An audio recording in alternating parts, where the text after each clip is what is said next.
Hello नमस्कार दोस्तों, इस टेक्निकल में आप सभी का बहुत बहुत स्वागत है। दोस्तों आज मैं बात करने वाला हूं कि आप कैसे अपने आर्टिकल का एसईओ चेक कर सकते हैं कि आपने कहां पे गलती की है। बहुत बार क्या होता है कि जो आर्टिकल हम लिखते हैं वो रैंक नहीं होता है। जब हम उसके बारे में सर्च करते हैं तो हमें पता चलता है कि एसईओ में गलती करी हुई है।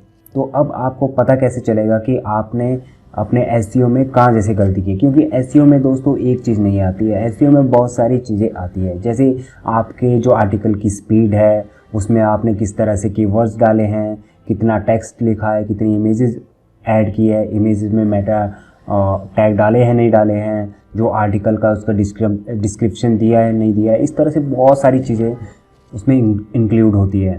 तो ये सारी चीज़ें आपको कैसे पता चलेगी कि आपने कहाँ पे कौन सी गलती की है। तो दोस्तों अगर आप भी जानना चाहते हैं कि आप अपने आर्टिकल का एसईओ चेक कैसे करें तो इस वीडियो को ज़रूर देखें और आपको पता चल जाएगा कि आपने कहाँ पे गलती करी हुई थी। तो चलिए वीडियो शुरू करते हैं। तो सबसे पहले मैं आपको आर्टिकल बता देता हूँ। दोस्तों जो आर्टिकल लिखा था मैंने वो ये आर्टिकल है।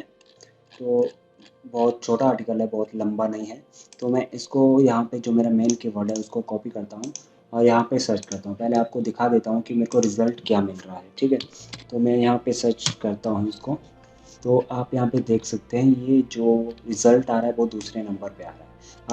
आप इसको फर्स्ट नंबर पे भी कह सकते हैं, क्योंकि जो ये रिज़ल्ट आ रहा है ये फीचर स्निप्स है, ठीक है। तो ये फर्स्ट नंबर पे मेरा रिज़ल्ट आ रहा है। तो ये दोस्तों किस तरह से हैपन हुआ, ये जब से सबसे पहले तो मैंने अपना आर्टिकल लिखा, उसके बाद मैंने एसईओ चेक करा कि मेरी क्या गलती है। उसको एसईओ को जो जो गलतियाँ रह रही थी वो रिजॉल्व करी। उसके बाद मैंने सबमिट कर दिया आर्टिकल, और उसके ठीक एक दिन के बाद मेरा आर्टिकल रैंक हो गया। तो इस तरह से दोस्तों सारे आर्टिकल मेरे रैंक करते हैं। तो आपको क्या करना है, अब दोस्तों आपने अपना आर्टिकल लिखा है तो आपको कैसे चेक करना है कि आपने एसईओ उसका सही कर रखा है या नहीं। तो इसके लिए आपको इस वेबसाइट में आ जाना है। इसका डिस्क्रिप्शन में इसका लिंक मैं दे दूँगा।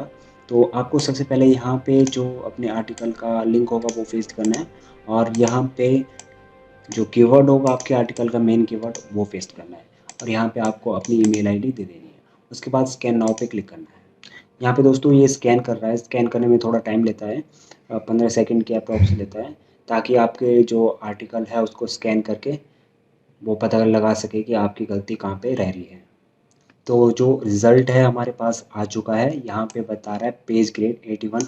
100% में से हमें 81% इसका जो एसईओ है वो उसका रिज़ल्ट मिला है। तो जो हमारा एसईओ रखा है वो 81% करेक्ट हो रखा है। अब ये प्रॉब्लम देखेंगे हम क्या क्या प्रॉब्लम्स इसमें रह रही है। तो यहाँ पे आप चेक करेंगे तो यहाँ पे बता रहा है this page should load quicker, reduce the page size. दोस्तों आपको यहाँ पे जो पेज साइज़ है वो रिड्यूस करना पड़ेगा ताकि ये जल्दी से लोड हो जाए। अभी मैं आपको दिखा देता हूँ, और भी बहुत सारी चीज़ें मैटर करती हैं। वो क्या है दोस्तों, ये जो आपका पूरा पेज है ये ओनली आर्टिकल नहीं है दोस्तों आपका, ठीक है। ये आर्टिकल में जो कुछ कर रखा है वो स्पीड के लिए मैटर नहीं करेगा, वो भी करेगा, लेकिन जो आपने साथ में जो भी चीज़ें चल रही है, जैसे ये ऐड चल रही है, जितनी भी ऐड चल रही है वो भी लोड होगी, ठीक है। साइड में जो आपकी ये विजिट्स आ रही है ये भी लोड होगी। नीचे जो आपका ये फुटर होगा वो भी लोड होगा। ये तो पूरा पेज जो बनता है उसकी स्पीड होती है, ये पूरे पेज की स्पीड होती है। तो अगर दोस्तों आप जितना कम कर सकते हैं तो करें, अगर नहीं होता है तो कोई दिक्कत नहीं है, ये उतना ज़्यादा मैटर नहीं करेगा, ठीक है। अगर आप कर सकते हैं तो आप ज़रूर से इस चीज़ को करें, ठीक है। उसके बाद यूआरएल चेक करें, अगर यहाँ पे कोई यूआरएल में कोई दिक्कत लग रही है तो उसको उसके हिसाब से यूआरएल को सेट करें, ठीक है। अभी नीचे आपको टाइटल टैग दिख रहा होगा, टाइटल टैग को भी आपको अच्छे से मैनेज करना है। टाइटल की लेंथ 70 कैरेक्टर में होनी चाहिए, ठीक है। कीवर्ड जो है वो टाइटल के बिगिन में होना चाहिए, स्टार्टिंग में। जो डिस्क्रिप्शन टैग होता है वो भी अच्छे से आपने टाइप करना है, उसमें देना है, ठीक है। तो ये 160 कैरेक्टर का होता है, तो वो ध्यान रखना है आपको। अभी आते हैं इमेज में, इमेज कितनी यूज़ की है उसके हिसाब से है आपको मेटा टैग वगैरह और अल्ट टैग वगैरह ये सब देने हैं, ठीक है। इसमें जो अल्ट टैग है वो प्रॉपर होना चाहिए, और exact keyword found in alt tag वो होना चाहिए, और अंडरस्कोर नहीं होना चाहिए। अगर ये दो चीज़ें आपकी मैच भी नहीं कर रही है तो कोई दिक्कत नहीं है, ठीक है। और यहाँ पे आगे बात करें हम तो हेडिंग की है, हेडिंग टैग्स आपके प्रॉपर होने चाहिए। अभी हम नीचे बात करें तो ये है कॉपी एनालिसिस। यानी आपका जो आर्टिकल है कितने कैरेक्टर का होना चाहिए, उसमें कीवर्ड किस तरह से होने चाहिए, ठीक है। आपका जो आर्टिकल है 1000+ वर्ड का होना चाहिए, और जो आपका कीवर्ड है वो 2 से 4 बार आना चाहिए। तो इस तरह से ये सारी चीज़ें बता रहा है, तो आपको इसको सारे को ध्यान रखना है, उस तरह से अपना आर्टिकल मैनेज करना है। जैसे यहाँ पे जो ग्रीन टिक आ रहा है, इट मीन्स ये चीज़ें मैंने कर रखी है, ओके कर रखी है। ये जो रेड आ रही है, इसमें मैंने कहीं गलती करी है। तो अभी मेरे को पता है कि मैंने कहाँ पे गलती करी है। जैसे मैंने अभी 600+ का आर्टिकल लिखा है वर्ड का, 600 वर्ड का आर्टिकल लिखा है, लेकिन मेरे को 2000 वर्ड का आर्टिकल लिखना चाहिए, ठीक है। तो मैं अगर बाद में उसको अपडेट करता हूँ आर्टिकल को, तो मैं उसको 2000 वर्ड प्लस कर सकता हूँ, ठीक है। तो इस तरह से आप अपने आर्टिकल में चेंजेस करके उसको, इस तरह से दोस्तों आपको पता चल जाएगा कि आपका आर्टिकल में क्या प्रॉब्लम है, उसको सॉल्व करके आप अपने आर्टिकल को रैंक करवा सकते हो। अभी आप नीचे चलेंगे तो यहाँ पे सोशल एनालिसिस आ रहा है, तो आपको जो आपका फेसबुक पेज है उसमें भी शेयर होना चाहिए, ठीक है।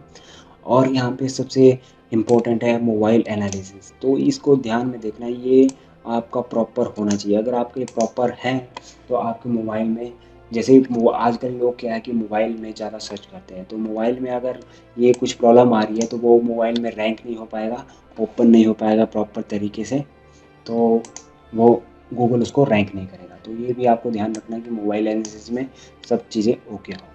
तो आपको पता चल चुका है कि अगर आपका आर्टिकल रैंक नहीं हो रहा है, उसमें आपको एसईओ की दिक्कत आ रही है, एसईओ का पता नहीं चल रहा आपने कहाँ पे गलती करी है, तो इस तरह से आप चेक कर सकते हैं आपने कहाँ पे गलती करी हुई है एसईओ में, और उसको रिजॉल्व करके अपने आर्टिकल को रैंक करवा सकते हो। तो बस दोस्तों इतना वीडियो था, उम्मीद करता हूँ आपको ये वीडियो पसंद आया होगा। अगर पसंद आया तो प्लीज़ लाइक और शेयर कर देना।